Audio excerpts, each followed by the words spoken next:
আপনাদের সবাইকে আমন্ত্রণ আমাদের আজকের এই আয়োজন কথা গানে কিছুক্ষণে। আপনারা একটু বোধহয় অপেক্ষা করতে হলো আপনাদের, আমরা সেজন্য দুঃখ প্রকাশ করছি একটু দেরি করে আমাদের অনুষ্ঠানটি শুরু করবার জন্য। তবে এটুকু বলতে পারি, যেটুকু দেরি করলাম তার জন্য যদি কোনো ক্ষত হয়ে থাকে সে ক্ষত আজ নিশ্চিতভাবেই পূরণ হবে। আজকে আমাদের সাথে আমন্ত্রণে সাড়া দিয়ে এসেছেন আমাদের দুজন প্রিয় মানুষ, তার মধ্যে একজন একেবারেই নীরব সাধক, নীরবে সাধনা করেন তিনি, আর আরেকজন তাকে আমরা পর্দায় প্রায় দেখি। চলুন প্রথমে পরিচয় করিয়ে দিই। প্রথমে আছেন প্রিয়াঙ্কা, যিনি সেই নীরব সাধক, নীরবে সাধনা করেন। আর ওপাশে রয়েছেন আমাদের প্রিয় সন্দীপন, যাকে পর্দায় আমরা প্রায় দেখতে পাই। আপনাদের দুজনকে আমন্ত্রণ আমাদের অনুষ্ঠানে। প্রথমে প্রিয়াঙ্কা, আপনার সাথে কথা বলবো যে গানের জগতে আসার শুরুটা কিভাবে হলো, কেমন করে গানের জগতে ঢুকলেন? গানের জগতে তো অনেক দেরিতে ঢুকেছি, কিন্তু গান শিখতে অনেক ছোটবেলায় ঢুকেছি। বাবা মা অনুপ্রাণিত করেছে। আমরা তিন বোনকেই গানে দিয়েছিলেন। ওনারা গান করতেন? হ্যাঁ হ্যাঁ, আমি মেজো, আমার বড়দি ছিল, বোন। বাবা মাও গান করতেন? না, বাবা মাও গান করতেন না। তারা যেরকম ঘরের ভিতরে গান শুনে সাথে গুনগুন করে, ওরকম গুনগুন আর্টিস্ট আর কি। তো আমাদের গানে দিয়েছিলেন, গান শিখতাম, পড়াশোনা করতাম, সবকিছু মিলে। কিন্তু এই আস্তে আস্তে এটা অনেক পরের দিকে জগতে আমার আসা, সেটাই আমি বলবো যে আমার ইন্টারমিডিয়েটের পরে। আপনি কি ধরনের গান বেশি করতেন বা শেখার সময় কোন গানের দিকে বেশি? আমার ঝোঁক বরাবরই ক্লাসিক্যালের দিকে, কারণ জটিল মনে হতো, আর জটিলের দিকে আমার বেশি আকাঙ্ক্ষা বা ইচ্ছা ছিল। কেন এত কঠিন কি করে গায় মানুষ, তো এই স্পৃহাটা এখনো কমেনি, এই স্পৃহাটা আছে। কঠিনেরে ভালোবাসিলাম। চমৎকার।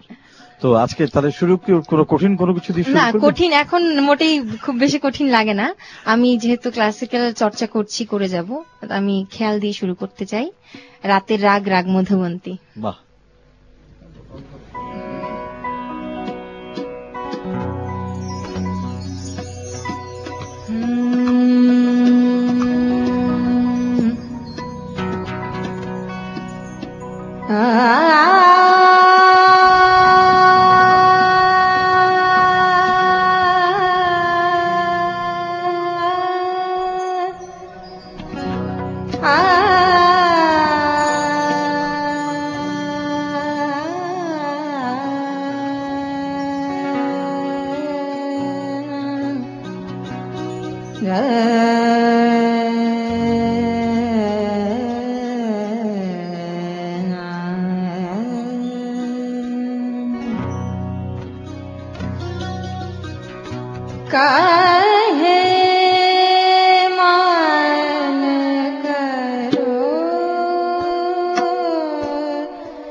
শুদ্ধ প্রেম, শুদ্ধ ভালোবাসা, শুদ্ধ ভক্তি আর শুদ্ধ সঙ্গীত, বাহ, অসাধারণ, দারুণ। তাই না? এই সবগুলো, এই সমস্ত শুদ্ধতা যখন একটা জায়গায় দাঁড়ায়, তখন আপনি বলছিলেন যে কঠিনকে আপনি ভালোবাসেন, তখন কঠিন আর কঠিন থাকে না, কঠিন তখন সহজ হয়ে যায়। আপনার এখনকার এই গাওয়া, এই মধুমন্তী দ্বিপ্রহরের রাগটি গাওয়া শুনে ঠিক এই কথাটাই মনে হলো, শুদ্ধভাবে ভালোবাসলে, শুদ্ধ ভক্তি থাকলে শুদ্ধ সঙ্গীত করা যায়। একদম, মানে খুব একটা সত্যি কথা, কঠিনের মতো সত্যি কথা বলেছেন। কঠিনের ভালোবাসলাম, কজন কঠিনকে ভালোবাসতে পারি, তাই না? সেটাই। অসাধারণ প্রিয়াঙ্কা। মানে আমাদের দ্বিপ্রহরের অনুষ্ঠান শুরু হলো এবং আপনি যেভাবে শুরু করলেন তুলনাহীন। সন্দীপন, আপনার কাছে আমি তো যাবো। বাকরুদ্ধ আর কি, মানে প্রিয়াঙ্কা আসলে আমি এবার আপনি আমাদের মুখে কথা ফোটান। এবার কথা ফোটান। যে হ্যাঁ। সন্দীপন, আপনার ইতিহাস মোটামুটি আমরা জানি, তারপরেও দর্শকদের জন্য একটু জানতে চাই যে গানের জগতে আসা, শেখা, শুরু। আর গানের জগতে আসলে প্রধানত আমার আসার পেছনে হচ্ছে আমার অনুপ্রেরণা হচ্ছে বাবা মা আর কি। আচ্ছা। আমার বাবা একজন ভালো অভিনেতা ছিলেন, হুম হুম। উনি নাটকের ডিরেকশন দিতেন, উনি একজন ব্যাংকার ছিলেন। আর বাবা নিজে আর হারমোনিয়াম গান? গাওয়ার চেষ্টা আচ্ছা, করতো, গানটা আচ্ছা। নিজে গাইতে, কিন্তু অত ভালো গাইতে পারতেন না, কিন্তু চেষ্টা সেজন্য করতেন আপনাকে ভালো। শেখানো শুরু করলেন। সেটা সেগুলো। আর আমার বড় বোন হচ্ছে আমার প্রথম হাতে করে, আমার বড় বোন ভালো ক্লাসিক্যাল গাইতেন, আচ্ছা। তপতি। তারপরে আমাকে জাস্ট গুরুর কাছে নিয়ে যাওয়া, ক্লাসিক্যাল। সেটাকে তপতে দিদি নিয়ে গেলেন না বাবা নিয়ে গেলেন? বাবা নিয়ে গেলেন। বাবার নিয়ে গেলেন। নামটা হচ্ছে? বাবা হচ্ছেন একে দাস, অমর কৃষ্ণ দাস। বাহ। বাবা তারপরে সেই থেকে শুরু। সেই থেকে শুরু। চমৎকার। তো এখন আপনার কাছে এই যে আপনার অনুপ্রেরণার জায়গা থেকে, আপনার শিল্পী হওয়ার জায়গা থেকে যে গানগুলো আপনাকে অনুপ্রেরণা জুগেছে, সেরকম কি শোনাবেন? আসলে যখনই মানে আমি সঙ্গীতটা করতাম ছোটবেলা থেকেই, আমার হতো কি একটু মানে কিশোর কুমার, একটু শ্যামল মিত্র, একটু এইসব লাইক গানগুলোর প্রতি প্রচন্ড রকম একটা টান অনুভব করতাম। ক্লাসিক্যালটা বাবা আমাকে ধরে নিয়ে যেত, ঘাড়ে ধরে করে, যা শিখতে হবে ক্লাসিক্যাল। কিন্তু প্রাণের জায়গা থেকে ক্লাসিক্যালটা শিখতাম, হ্যাঁ শিখতাম, ঠিক আছে, বুঝতাম না ছোটবেলাতে জিনিসটা। হয়তো 3 মাস গেলাম আর 2 মাস গেলামই না, আমাকে গুরুজি বলতে চোরা আসছে, ভীষণ ভালোবাসত। যাক, কারণ চোরার কাছে কি গান শুনতে পারি। তো আমার গুরু হচ্ছেন মিহিরকান্তি লালা, জি ওনার কাছে আমি শ্রদ্ধা জানাচ্ছি ওনাকে। জি। উনি চট্টগ্রামের রাজ্য সঙ্গীত সমিতির প্রিন্সিপাল। তাহলে প্রথম কি ধরনের গান? আমি আসলে একটি ফোক আঙ্গিকের গান, রামপ্রসাদী একটি গান চেষ্টা করছি, এই আর কি। রামপ্রসাদের গান, সে তো মানে কিছু বলার নেই। আমার ভীষণ রকম ফোকটাকে ভীষণ রকম ভালো। কিছু বলার নেই। জি, শুনি।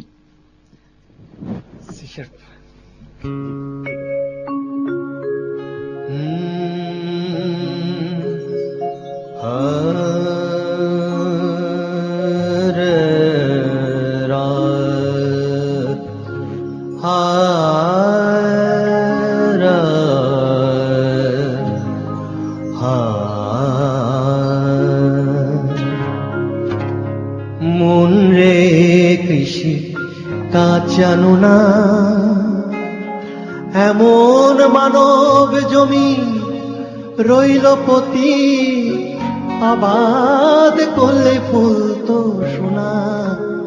মন রে কৃষি কাজ জানো না, মন রে কৃষি কাজ জানো না, এমন মানব জমি রইল পতি, আবাদ করলে ফুল তো সোনা। মন রে কৃষি কাজ জানো না, মন রে কৃষি কাজ জানো না।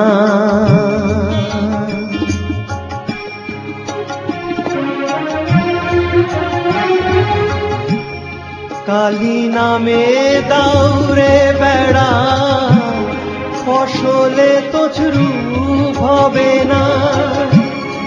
কালী নামে দাউরে বেড়া, ফসলে তো রূপ হবে না। সে যে মুক্ত কেশি শক্ত বেড়া, তার কাছেতে জঙ্গে সেনা। সে যে মুক্ত কেশি শক্ত বেড়া, তার কাছেতে জঙ্গে সেনা। মন রে কৃষি কাজ জানো না, মন রে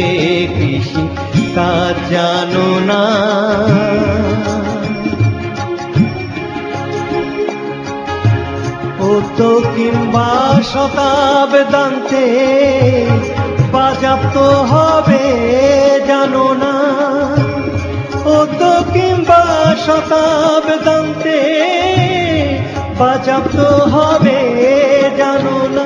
এখন আপন তারে মনে রে যে ফসল কেটে না, এখন আপন তারে মনে রে যে ফসল কেটে না।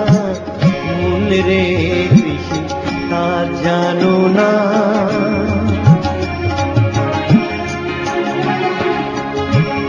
গুরুদত্ত বীজ রোপণ করে ভক্তি বাড়ি সেচে দেনা।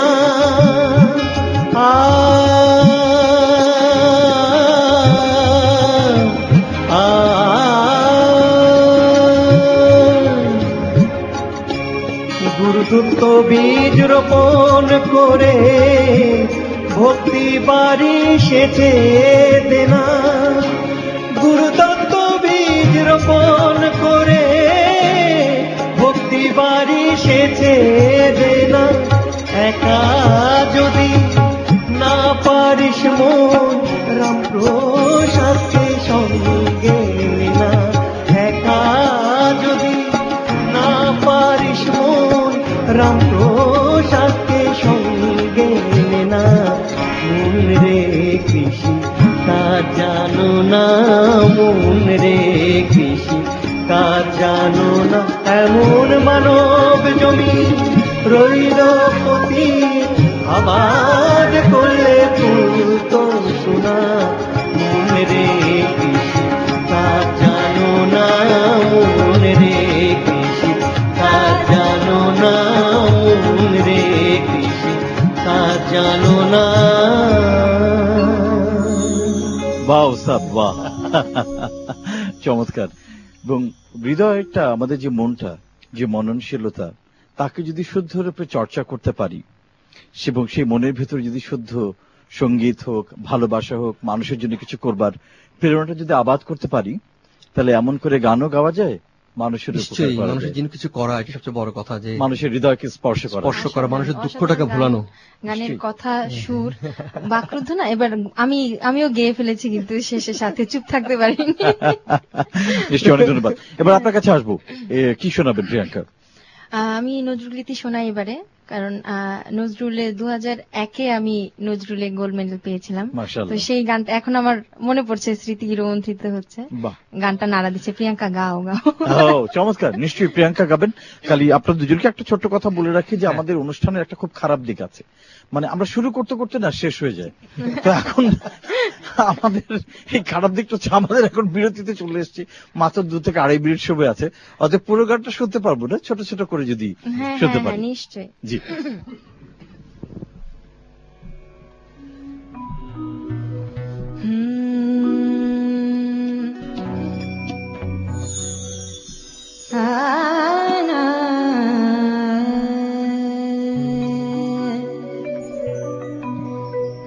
নীলাম্বরী শাড়ি পরি নীল যমুনায় কে যায়, কে যায়, কে যায়।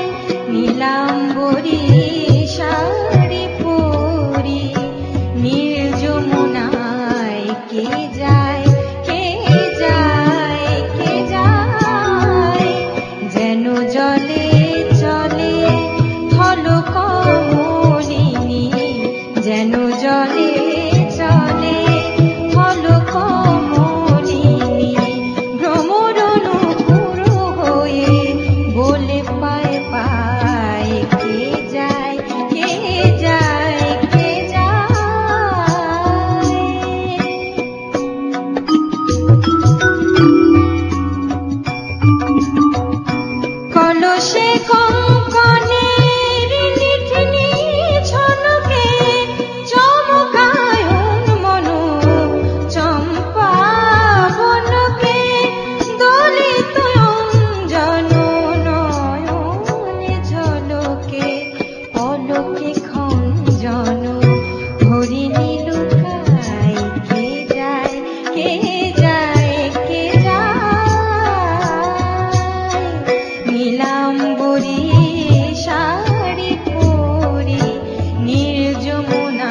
কিছু বলা ভাষা নেই, মন খালি একটা কথাই বলে, প্রিয়াঙ্কা গাও, প্রিয়াঙ্কা গাও।